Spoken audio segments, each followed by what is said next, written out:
FEMA working to reach out to the hearing impaired affected by the flooding. Channel 5's Christian Von Pricing reports they're not just facing recovery from a disaster, their challenges are greater. Christian?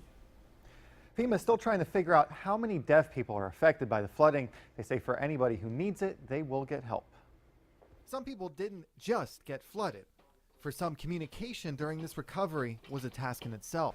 It's hard for you to find someone that can help you.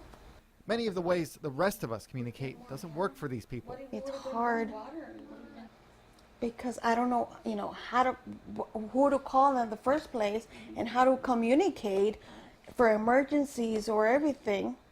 I don't know how. This is Selena Mendoza speaking through her interpreter, Carmen Cardenas. Her husband, Pablo Mendoza, is also deaf. Now the couple are dealing with what to do next. The walls are soaked and much of the furniture is gone.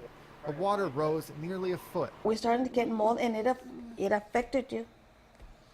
Yeah, it affected them really bad. Part of FEMA's push in the Rio Grande Valley is to communicate and provide interpreters for the deaf. Aaron Kubley and Shannon Davies translated the comments from officials at the opening of their resource center in Weslaco this week. The team works off one another. Davies can hear and translates the spoken word to ASL, American Sign Language. Kubley, who is deaf, communicates the final product to the public.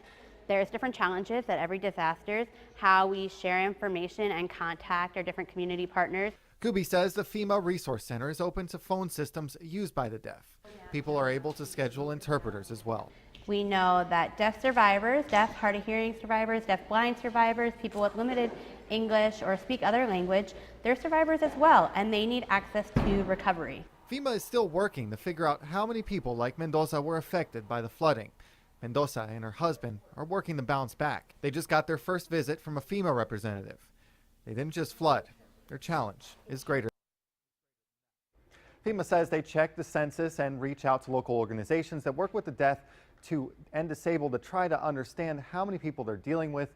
That is a task that they are still working on. In Channel 5 News Studio, Christian Von Pricing, Channel 5 News at 6. And a note to Christian's story, FEMA also takes steps to help people who speak different languages. Every member of their resource center in Weslaco speaks Spanish, and some members of their field staff also speak Spanish.